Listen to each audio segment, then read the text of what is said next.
reviewing a new Honda, but it's not this one. This is a Pioneer 700.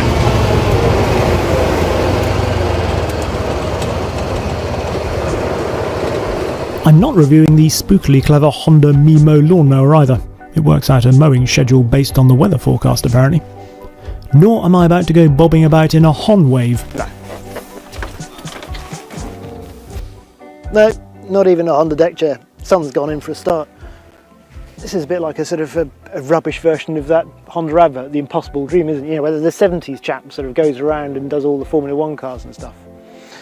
There is a 70s connection though, because what I'm actually reviewing is just over there. Oh, quite uncomfortable actually. This is the new Honda E. Cute, isn't it? It's a face that's somehow easy to anthropomorphise. Actually, it looks rather like a panda. The animal, not the Fiat, obviously. Anyway, as you probably know, the E stands for electric, and underneath this all-new platform is a 35.5 kilowatt-hour battery, powering either a 100 or 113 kilowatt motor on the rear axle. That translates to 134 or 152 brake horsepower, and torque is the same healthy 232 pounds-foot in both variants. This is the advanced model, meaning it has the more powerful motor, dropping the 0 to 60 mph time from 9 to 8 seconds. The advanced also gets 17 rather than 16-inch wheels, which look snazzy but drop the WLTP range from 136 to 127 miles. That's not very far from a full battery, but Honda is very much pitching its first proper BEV as an urban car. Of course, a short journey in a city doesn't necessarily equate to a brief journey, so Honda has tried hard to make the interior an appealing place to spend time. The aesthetic is very much that of a 1970s lounge, but with a widescreen TV in it. It's also tried to maximise space inside, with a wheelbase that's identical to a Jazz, despite the car measuring 135mm less overall. Having said that, the boot is small, and the rear seats, well, it's not really designed for me back here. But then that's fine. Not every car should be. Lights up here. Charging is via the little hatch in the nose, and while a full battery on a Type 2 7.4 kilowatt charger will take just over 4 hours, an 80% charge will take just 31 minutes on a 50 kilowatt rapid charger. More of that in a bit.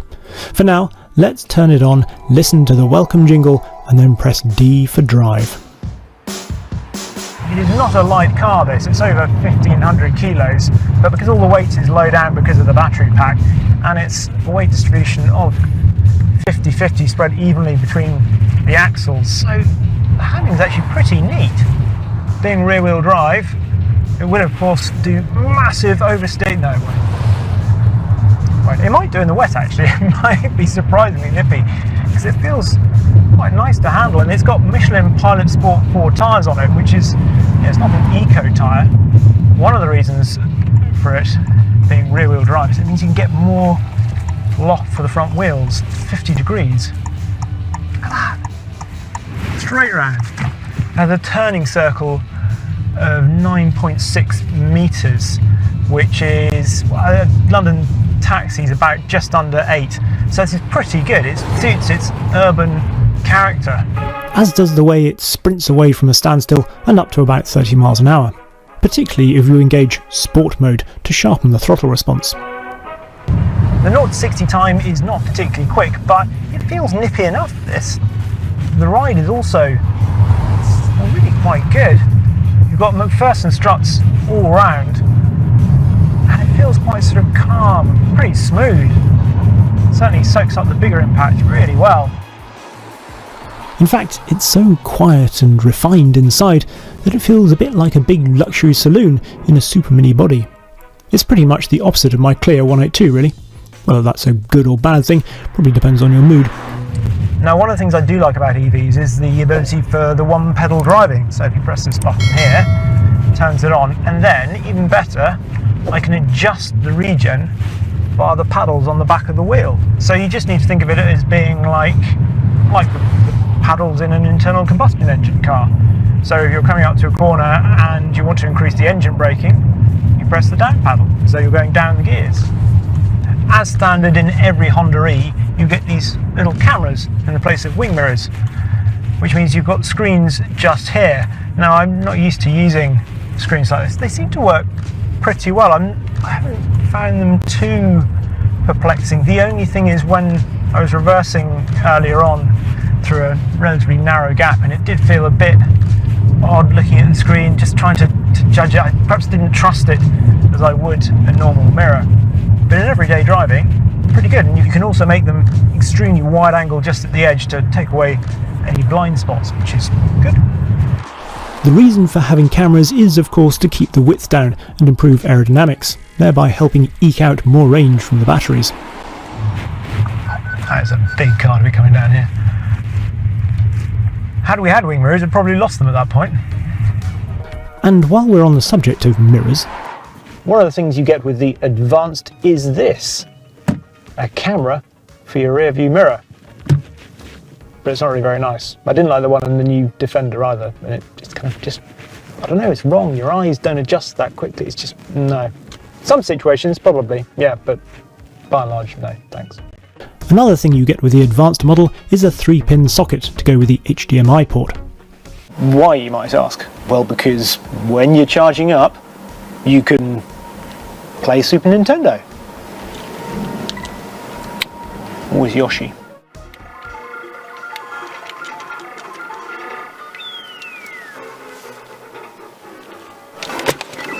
Or, if you're in a more diligent frame of mind, you could catch up on some work. But why limit yourself to looking at screens? A little bit of baking, perhaps, you know. Smoothie, bit of cake mix. Be careful with this. Dangerous. Or you could pretend you're in a convertible with the wind in your hair. Maybe break out the miniature ironing board and... This is getting ridiculous now, I'm sorry. That's a step too far. Back to the proper road testing. How then do I feel about this interior whilst we're driving? Well, fairly obviously the two screens here, the further one you just have to ignore it. That's for the passenger to get involved with. This one here, you'd set it up for Apple CarPlay, to be honest. Or Android Auto, obviously. Or you could just have a photo of some trees, or an aquarium if you're stationary. It is nice. I haven't found it too distracting, thankfully, which is what you think it might be. The actual driver display here is nicely uncluttered. You just got the speed, which is, to be honest, pretty much all you need, and your power and charge just there, and seeing how much range you've got left, or how much battery you've got left. I do like the retro theme overall in here, though. This wood, it's an odd mix. It's a bit like sort of being in a modern version, a Resto Mod Trinitron television, for anyone that remembers when Sony did those. Overall, it's hard not to fall for the charms of the Honda E. It has some of the same fun and retro character that appealed so much when the new Mini was launched 20 years ago. It's engaging enough nipping the wrong lanes that I don't think it should just be considered urban in nature either. Although, because of that limited range, it is definitely a car for short journeys. The other downside is the rather hefty price, which stands at £26,660 for the standard model and rises to over £29,000 for the Advance. As with an Apple or Dyson product, you are definitely paying for that very appealing design. This is a purchase that you make with your heart, rather than your head. And there's nothing wrong with that.